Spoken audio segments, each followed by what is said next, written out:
14 पूस की रात। पोटली पाट की। भारतीय किसान आज भी प्रतिकूल परिस्थितियों में जीता है। वह स्वयं को सदा कर्ज और प्रकृति की प्रतिकूलताओं से घिरा पाता है, पर वह हताश और निराश नहीं होता, सदा मुस्कुराता रहता है। हल्कू ने आकर अपनी पत्नी से कहा, सहना आया है, लाओ, जो रुपए रखे हैं उसे दे दूं, किसी तरह गला तो छूटे। मुन्नी झाड़ू लगा रही थी, पीछे फिरकर बोली, 3 ही तो रुपए हैं, दे दोगे तो कंबल कहां से आएगा? माघ पूस की रात खेत में कैसे कटेगी? उससे कह दो फसल पर रुपए दे देंगे, अभी नहीं। हल्कू एक क्षण अनिश्चित दशा में खड़ा रहा। पूस सिर पर आ गया। बिना कंबल के खेत में रात को वह किसी तरह नहीं सो सकता, मगर सहना मानेगा नहीं, घुड़कियां जमाएगा। चाहे जाड़े में मरेंगे, पर बला तो सिर से टल जाएगी। यही सोचता हुआ वह अपनी पत्नी के पास गया और खुशामद करके बोला, ला दे दे, गला तो छूटे, कंबल के लिए कोई दूसरा उपाय सोचूंगा। मुन्नी उसके पास से दूर हट गई और आंखें तरेरते हुए बोली, कर चुके दूसरा उपाय, जरा सुनूं क्या उपाय करोगे? कोई खैरात में दे देगा कंबल? मैं कहती हूं तुम खेती छोड़ क्यों नहीं देते? मर मर काम करो और जब फसल हो तो उसे लगान में दे दो। लगान चुकाने के लिए ही तो हमारा जन्म हुआ है। पेट के लिए मजूरी करो, ऐसी खेती से बाज आए। मैं ना दूंगी, ना दूंगी। हल्कू उदास होकर बोला, तो क्या गाली खाऊं? मुन्नी ने तड़प कर कहा, गाली क्यों देगा? क्या उसका राज है? मगर यह कहने के साथ ही उसकी तनी हुई भौहें ढीली पड़ गईं। हल्कू के उस वाक्य में जो कठोर सत्य था, वह मानो एक भयानक जंतु की भांति उसे घूर रहा था। वह जाकर रुपए निकाल लाई और हल्कू के हाथ पर रख दिए। फिर बोली, तुम छोड़ दो अब ये खेती। मजूरी में सुख से एक रोटी खाने को तो मिलेगी, किसी की धौंस तो न रहेगी। ऐसी खेती किस काम की कि मजूरी करके लाओ और उसे भी इसमें झोंक दो, उस पर ये धौंस सहो। हल्कू ने रुपए लिए और इस तरह बाहर चला मानो अपना हृदय निकाल कर देने जा रहा हो। उसने मजूरी से एक एक पैसा काट काट कर 3 रुपए कंबल के लिए जमा किए थे। वे आज निकले जा रहे थे। एक एक पग के साथ उसका मस्तक अपनी दीनता के भार से दबा जा रहा था। पूस की अंधेरी रात, आकाश में तारे भी ठिठुरते हुए मालूम होते थे। हल्कू अपने खेत के किनारे ऊख के पत्तों की छतरी के नीचे बांस के खटोले पर अपनी पुरानी सूती चादर ओढ़े पड़ा कांप रहा था। खाट के नीचे उसका संगी कुत्ता जबरा पेट में मुंह डाले सर्दी से कूं कूं कर रहा था। दोनों में से एक को भी नींद नहीं आ रही थी। हल्कू ने घुटनों को गर्दन में चिपकाते हुए कहा, क्यों जबरा, जाड़ा लगता है? कहता तो था घर में पुआल पर लेटा रहे। तू यहाँ क्या लेने आया था? अब खाओ ठंड, मैं क्या करूं? जानते थे मैं यहाँ हलवा पूरी खाने आ रहा हूँ। दौड़े दौड़े आगे आगे चले आए। अब रो नानी के नाम को। जबरा ने पड़े पड़े दुम हिलाई और अपनी कूकू को दीर्घ बनाता हुआ एक बार जम्हाई लेकर चुप हो गया। उसकी श्वान बुद्धि ने शायद ताड़ लिया कि स्वामी को मेरी कूं कूं से नींद नहीं आ रही है। हल्कू ने हाथ निकालकर जबरा की ठंडी पीठ सहलाते हुए कहा, कल से मत आना मेरे साथ, नहीं तो ठंडे हो जाओगे। यह पछुआ न जाने कहां से बर्फ लिए आ रही है। किसी तरह बस रात कट जाए। यह खेती का मजा है, और एक एक भाग्यवान ऐसे पड़े हैं जिनके पास जाड़ा जाए तो गर्मी से घबरा कर भागे। मोटे गद्दे, लिहाफ, कंबल तकदीर की खूबी है। मजूरी हम करें, मजा दूसरे लूटें। जबरा ने हल्कू के मुंह की ओर देखा।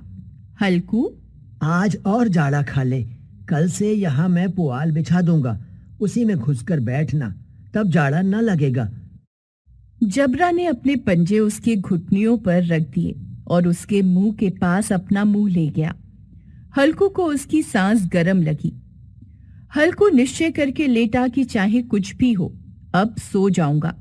पर एक क्षण में ही उसके हृदय में कंपन होने लगा। कभी इस करवट लेटता, कभी उस करवट, पर जाड़ा किसी पिशाच की भांति उसकी छाती को दबाए हुए था। जब किसी तरह न रहा गया, उसने जबरा को धीरे से उठाया और उसके सिर को थपथपाकर उसे अपनी गोद में सुला लिया। कुत्ते की देह से न जाने कैसी दुर्गंध आ रही थी, पर वह उसे अपनी गोद से चिपटाए हुए ऐसे सुख का अनुभव कर रहा था जो इधर महीनों से उसे न मिला था। जबरा शायद समझ रहा था कि स्वर्ग यही है, और हल्कू की पवित्र आत्मा में तो उस कुत्ते के प्रति घृणा की गंध तक नहीं थी। अपने किसी अभिन्न मित्र या भाई को भी वह इतनी ही तत्परता से गले लगाता। दशा इस अनोखी मैत्री ने जैसे उसकी आत्मा के सब द्वार खोल दिए थे। उसका एक एक अणु प्रकाश से चमक रहा था। सहसा जबरा ने किसी जानवर की आहट पाई। इस विशेष आत्मीयता ने उसमें एक नई स्फूर्ति पैदा कर दी थी, जो हवा के झोंकों को तुच्छ समझती थी। वह झपट कर उठा और छतरी के बाहर आकर भौंकने लगा। हल्कू ने उसे कई बार पुचकार कर बुलाया, पर वह उसके पास नहीं आया। खेत में चारों ओर दौड़कर भौंकता रहा। एक क्षण के लिए भी आता तो तुरंत ही फिर दौड़ पड़ता। कर्तव्य उसके हृदय में अरमान की भांति उछल रहा था।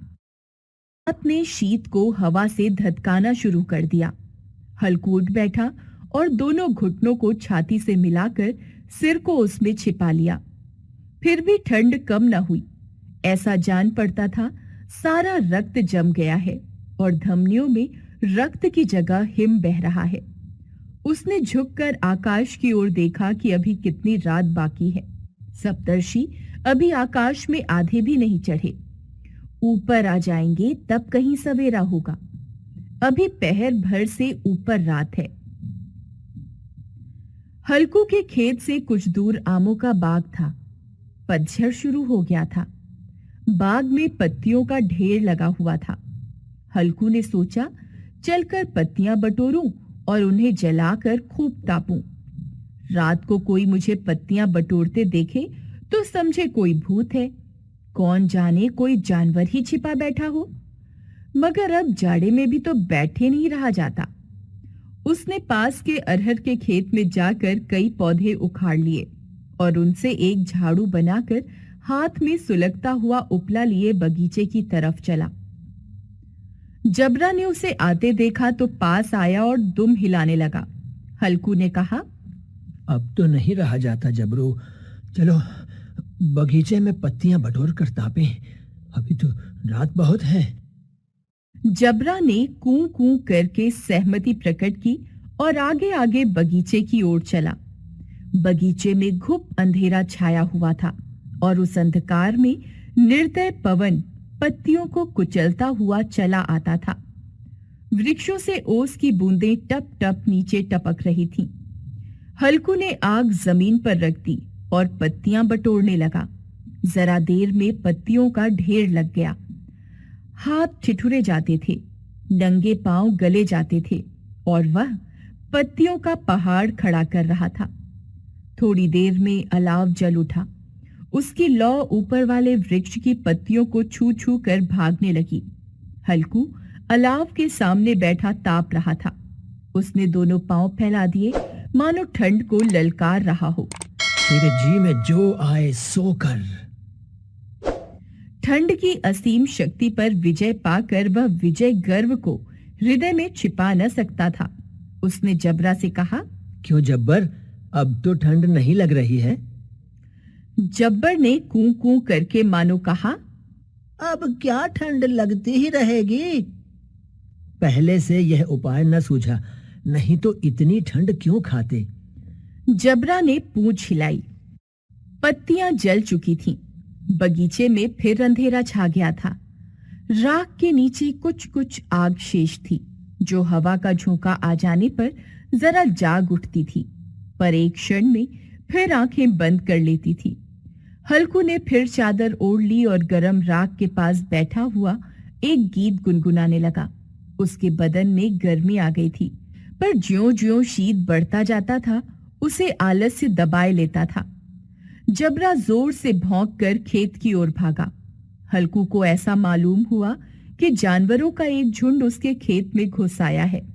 शायद नीलगायों का झुंड था। उनके कूदने और दौड़ने की आवाजें साफ कान में आ रही थीं। फिर ऐसा लगा कि वे खेत में चर रही हैं। उनके चबाने की आवाज सुनाई देने लगी। उसने दिल में कहा, नहीं, जबरा के होते जानवर खेत में नहीं आ सकता। वह नोच ही डालेगा। मुझे भ्रम हो रहा है। अब तो कुछ नहीं सुनाई देता। मुझे भी कैसा धोखा हुआ। उसने जोर से आवाज लगाई, जबरा, जबरा। जबरा भौंकता रहा, उसके पास नहीं आया। फिर खेत में चरे जाने की आहट मिली।